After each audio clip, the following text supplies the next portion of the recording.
దురదృష్టకర సంఘటనలు మనకి రీసెంట్ గా ఎసెన్షియా ఫార్మా కంపెనీలో ఒకటి, నిన్న మళ్ళా పరవాడ ఫార్మాస్యూటికల్స్ లో సినర్జిన్ అండ్ కంపెనీలోని 2 ఇన్సిడెంట్లు జరగడం జరిగింది.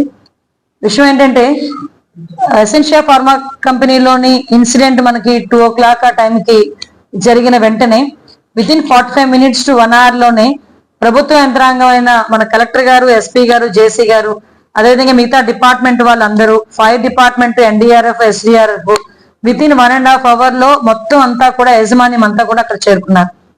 ఆ విషయం ప్రతి ఒక్కరికి కూడా తెలుసు. సుమారుగా అక్కడ జరిగింది చాలా అతి పెద్ద ప్రమాదం.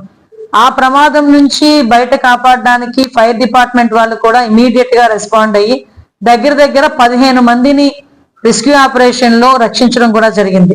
అది గనక ఇన్ టైంలో జరగకుండా ఉండుంటే ఇంకా మనకి మృతుల సంఖ్య పెరిగేది.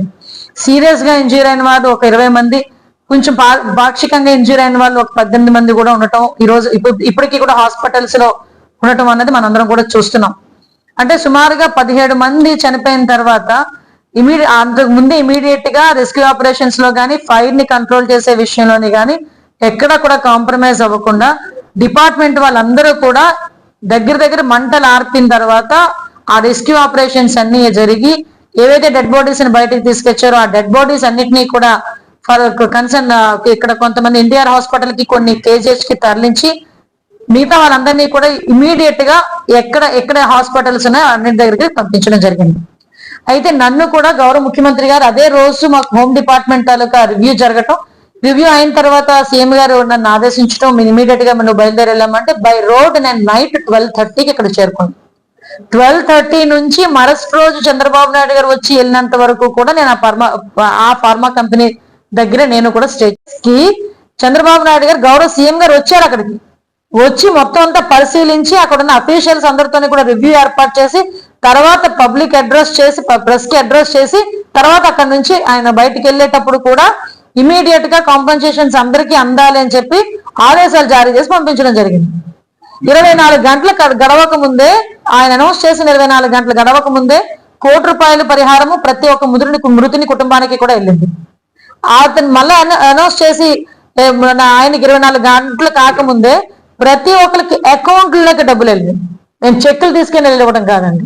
50 లక్షల రూపాయలు, తీవ్రంగా గాయపడిన వాళ్ళు 20 మందికి 50 లక్షల రూపాయలు, అదేవిధంగా పాక్షికంగా గాయపడిన వాళ్ళకి 18 మందికి 25 లక్షల రూపాయలు చొప్పున ప్రతి ఒక్కరికి కూడా ఆర్టీజీఎస్ చేసి వాళ్ళకి ఆ కన్ఫర్మేషన్ పత్రాలు కూడా మేము ఇవ్వడం జరిగింది.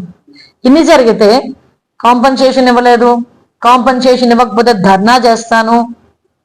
నువ్వు ధర్నాయే చేయాలంటే చాలా సంఘటనలు నేను చెప్తా, దానికి వచ్చి ధర్నా చేయి, అప్పుడు మాట్లాడుకుందాం. అంతే తప్పించి ఏదో అంటారు కదా, అయిపోయిన పెళ్లికి వచ్చి బాధలు చేస్తుంటారు. ఇప్పుడు విషయం ఏంటి, అయిపోయింది అక్కడ సిచ్యువేషన్ అంతా. కాంపన్సేషన్స్ నువ్వు ఏదైతే డిమాండ్ చేసావు కాంపన్సేషన్స్ వెళ్ళిపోయినాయి. వెళ్ళలేదో తెలియకుండా అక్కడికి వచ్చి కూర్చొని మాట్లాడితే ఎల్జీ పాలిమర్స్ గురించి మాట్లాడతావు. అదే ఎల్జీ పాలిమర్ సంఘటన జరిగిన వెంటనే నేను వచ్చేసాను అన్నాను. అదే ఎల్జీ పాలిమర్ సంఘటన జరిగిన తర్వాత యాజమాన్యాన్ని ఎక్కడ పిలిపించుకున్నావు? నీ సీన్ లోకి అసలు వెళ్ళావా?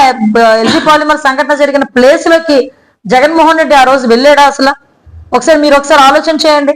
జగన్మోహన్ రెడ్డి కనీసం ఆ ప్లేస్ లోకి వెళ్లకుండా ఎక్కడో హాస్పిటల్లో ఉన్న బాధితులు పరామర్శించి బయటకు వచ్చేసి ఎవరైతే 12 మంది, యాక్చువల్ గా చనిపోయింది 15 మంది, స్పాట్ లో చనిపోయింది 12 మంది, 3 రోజుల తర్వాత ఒక 3 చనిపోయారు.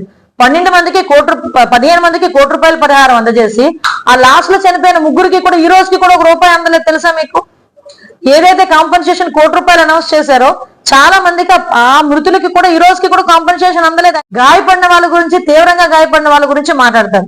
నా దగ్గర ఒక వీడియో కూడా ఉంది, మీరు చూస్తే మీరు అంటే వీళ్ళు ఇప్పుడు చేసేది ఒకటి, అప్పుడు మాట్లాడేది ఒకటి ఉంటుంది. అప్పుడు మాట్లాడితే అతని నోట్ నుంచే 25,000, 10,000, తీవ్రంగా గాయపడిన వాళ్ళకి 25,000 అంట, మామూలుగా గాయపడిన వాళ్ళకి 10,000 అంట. ఒకవేళ అవసరమైతే 1,00,000 ఇస్తే ఇవ్వండి, లేకపోతే లేదు. ఇది సాక్షాత్తు ఇవ్వడమే కాకుండా చనిపోతే 12 మందికి సంబంధించి ₹1 ఇవ్వడమే కాకుండా ఏకంగా 19,893 మంది ₹10,000 వెంట ఇవ్వమని చెప్పి కూడా చెప్పడం జరిగింది. వాళ్ళు ప్రైమరీ ట్రీట్మెంట్ తీసుకున్నా కూడా వాళ్ళకు ఒక్కొక్కరికి ₹25,000 ఖచ్చితంగా ఇవ్వమని చెప్పి కూడా చెప్పడం జరిగింది. అంటే ఇది మేము మాట్లాడింది కదా, సాక్షాత్తు అప్పుడు సీఎం గా ఉన్న వ్యక్తి జగన్మోహన్ రెడ్డి గారు మాట్లాడిన మాట. అంటే ఇతను కాంపెన్సేషన్స్ గురించి, ధర్నాల గురించి మాట్లాడతారు. తర్వాత ఏమైంది, ఎల్జీ పాలిమర్స్ కి సంబంధించి వాళ్ళ ఇన్సూరెన్స్ అమౌంట్ 150 కోట్లు. ఆ 150 కోట్లు ఎక్కడికి వెళ్ళినాయో, ఎవరి జేబుల్లోకి వెళ్ళినాయో ఎవరికి మనకే తెలియాలి. ఇంకొకటి, ఇమీడియట్ గా సూపర్ స్పెషాలిటీ హాస్పిటల్ అక్కడ కట్టాలి, ఇటువంటి సంఘటనలు జరగకూడదు. అక్కడ జరిగిన వాటికి వాళ్ళకి సహాయ చర్యల్లో పాల్గొనాలి. నెక్స్ట్ డే సీఎం గారు వస్తానన్నారు, ఆ ప్రోగ్రామ్ కూడా మనం ఒకసారి దగ్గరుండి సార్కి అన్ని చూపించాలి, ఎక్స్ప్లెయిన్ చేయాలని ఒక మంత్రిగా ఉన్న నేను, కొనతాల రామకృష్ణ గారు మాతో పాటు ఎర్లీ మార్నింగ్ 5 o'clock వరకు మాతో పాటు ఉన్నారు. నేను ఎందుకు ఇవన్నీ చెప్తున్నానంటే, నిన్న పులివెందుల ఎమ్మెల్యే గారు ఇక్కడికి వచ్చారు. వచ్చి ఉషా ప్రైమ్ హాస్పిటల్లో ఉన్న వాళ్ళని సందర్శించి బయటకు వచ్చి ప్రభుత్వ యంత్రాంగం పట్టించుకోలేదు, అధికారులు ఎవరు రాలేదు, మంత్రులు ఎవరు రాలేదు, మంత్రులు ఎవరు స్పందించలేదు. అంటే సాక్షి టీవీ కాకుండా మిగతా ఛానల్స్ కూడా చూస్తే అసలు ఎవరు వచ్చారు అక్కడికి, ఎవరు స్పందించారు, ఎందుకు మీడియాకి ఏ సహాయ చర్యలు తీసుకున్నారన్న సంగతి తెలిసిద్ది. తెలియకుండా ఏదో మైకులు పెట్టారు కదా, నాకు ఏదో సవాల్ మీద పేరాలు వెళ్ళుకునే టైం వచ్చింది కదా, నేను వచ్చి మాట్లాడతాను అనుకుంటే గనక అవ్వదు కదా. ఈ రోజు మేము అందరూ అంత సిచ్యువేషన్స్ లోని కూడా ఫైర్ డిపార్ట్మెంట్ వాళ్ళు లాంటి వాళ్ళు కూడా వచ్చి 15 మందిని కాపాడటం, ఎన్డీఆర్ఎఫ్ ఎస్డీఆర్ఎఫ్ వాళ్ళన్ని కూడా క్లియర్ చేయటం, ఎక్కడ ఎటువంటి ఇబ్బంది లేకుండా కనీసం పబ్లిక్ ఏదైనా మళ్ళా కోపాలకి గురి కాకుండా వాళ్ళని కన్విన్స్ చేసుకొని ఇన్ని మేమందరం కూడా చేసి, అది కూడా ఏంటి, యాజమాన్యం స్పందించలేదు. యాజమాన్యం సంబంధించి ఎవరు కూడా మా దగ్గరికి రాలేదు. అయినా కూడా ఇమీడియట్ గా గవర్నమెంట్, అంతమంది చనిపోయిన వాళ్ళు ఉన్నారని గవర్నమెంట్ గబగబా స్పందించి అన్నీ చేసి, చంద్రబాబు నాయుడు గారు కూడా ఆ కుటుంబాలకి ₹1 కోటి కాంపన్సేషన్ కూడా అనౌన్స్ చేసి, ఇమీడియట్ గా ఎవరికైతే తీవ్రంగా గాయపడిన వాళ్ళకి 50 లక్షలు, అదేవిధంగా పాక్షికంగా గాయపడిన వాళ్ళకి 25 లక్షలు కూడా అనౌన్స్ చేయడం జరిగింది. అదే కాకుండా చంద్రబాబు నాయుడు గారు గౌరవ సీఎం గారు ఓ పక్క నుంచి మన డిప్యూటీ సీఎం పవన్ కళ్యాణ్ గారు ఎవ్రీ టైం మానిటర్ చేస్తూ, అర్ధరాత్రి వరకు మానిటర్ చేస్తూ, నెక్స్ట్ డే మార్నింగ్ అంత వర్షంలోని కూడా ముందు మెడికవర్ హాస్పిటల్ కి కేజీహెచ్ కి వెళ్లి వాళ్ళని పరామర్శించి మళ్ళా సీన్ లోకి వచ్చారు. 2 నెలల తర్వాత ఆ బోర్డు తిరగేసేసి ఇప్పటికీ కూడా అక్కడ హాస్పిటల్ లేదు, ఏమీ లేదు, ఇంతకు ముందు ఆ స్కూల్లా అని చూపించిన అది అలానే ఉంది. ఇదిగో అది ఏదో కాదు, నేను విత్ ప్రూఫ్ చూపిస్తా. ఇది school building, old school building తీసుకొచ్చి హాస్పిటల్ కింద కన్వర్ట్ చేస్తున్నామని 2 బోర్డులు పెట్టి సూపర్ స్పెషాలిటీ హాస్పిటల్ అని 50 కోట్ల రూపాయలు, లిటరల్లీ 50 కోట్ల రూపాయలు తీసుకొని ఈ రోజుకి కూడా అక్కడ హాస్పిటల్ లేదు. వీళ్ళు నైతికత గురించి, అదే విధంగా కాంపన్సేషన్స్ గురించి కూడా మాట్లాడతారు. నేను అనుకున్నాను నేను ఇప్పటికైనా మనోడు ఈ అమ్మఒడి, రైతు భరోసా వీటి గురించి మాట్లాడడం మానేస్తాడేమో అనుకున్నా. కానీ ఎక్కడ యాజ్ స్క్రిప్ట్ అనమాట. నేను వాళ్ళ స్క్రిప్ట్ రాసే వాళ్ళని కూడా అడుగుతా, కొంచెం స్క్రిప్ట్ మార్చండి ఆయనకి, ఎక్కడికి వచ్చినప్పుడు ఏం మాట్లాడాలో చెప్పండి కొంచెం. చనిపోయిన వాళ్ళ దగ్గరికి వచ్చి నవ్వుతూ మాట్లాడతాడు, మొదట సరదాలు చేస్తాడు, అక్కడ కూర్చొని అక్కడ ఒంట్లో బాగోక వాళ్ళు బాధపడుతూ ఉంటే అక్కడ కూర్చొని సరదాలు చేస్తూ ఉంటాడు, నవ్వుతూ ఉంటాడు. పోనీ పక్కన పెట్టండి, అది అయిపోయిన తర్వాత బయటకు వచ్చి నేనుండుంటే ఇది వచ్చేది, నేనుండుంటే అది వచ్చేది. అరే ఇక్కడ బాధపడి 17 మంది చనిపోయారు, వాళ్ళకి సహాయ చర్యలు ఏంటి, వాళ్ళు నీ తరపు నుంచి నువ్వేమిస్తున్నావు, అవి మానేసుకొని అక్కడికి వచ్చి కూడా అలా రైతులకి ఇంత అందేది, నేనుంటే వీళ్ళకి ఇంత అంది ఉండేది.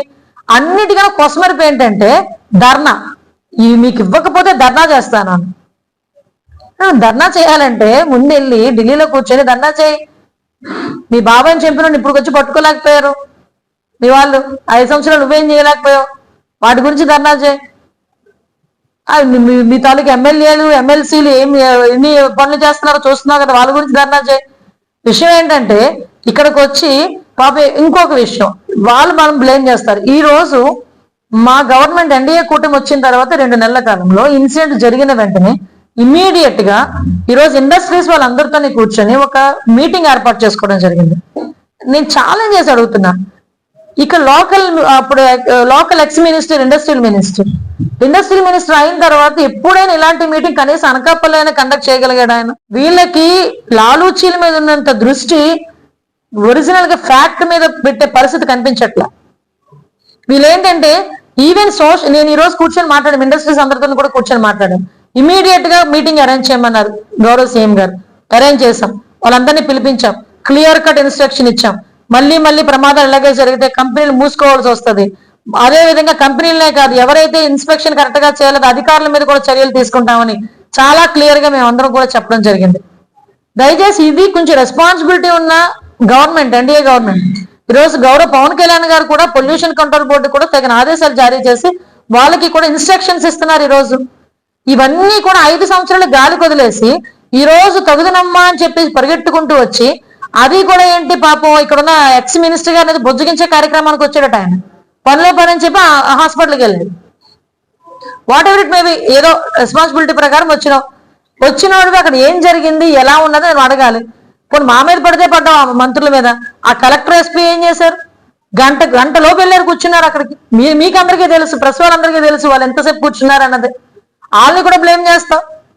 అంటే విషయం ఏంటంటే ఎక్కడైనా ఏదైనా అవకాశం దొరికితే ఏదో రకంగా గవర్నమెంట్ మీద బురద జల్లాలి అన్న పరిస్థితి తప్పించి అంతకు మించి వేరేది ఏమీ కాదు. అంటే ఆయన మెంటాలిటీ అలాంటి, జగన్మోహన్ రెడ్డి మెంటాలిటీ అలాంటిది. కాబట్టి దయచేసి ఇది ఒకటి చెప్తున్నా, ఈ గవర్నమెంట్ ఎప్పుడు కూడా ఎవరికైనా ఇబ్బందులు కలిగితే చాలా ఫర్మ్ గా చూసుకుంటుంది. ఎవరికి కూడా ఎటువంటి ఇబ్బంది లేకుండా చూసుకునే బాధ్యత తీసుకుంటుంది.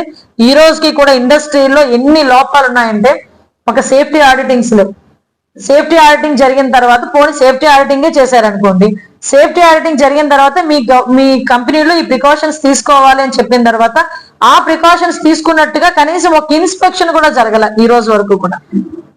సో రియాక్టర్స్ అన్ని కూడా అవుట్డేటెడ్ అయిపోయినాయి. ఒక్కొక్క reactor cost 10 lakhs to 1 crore ఉంటుంది.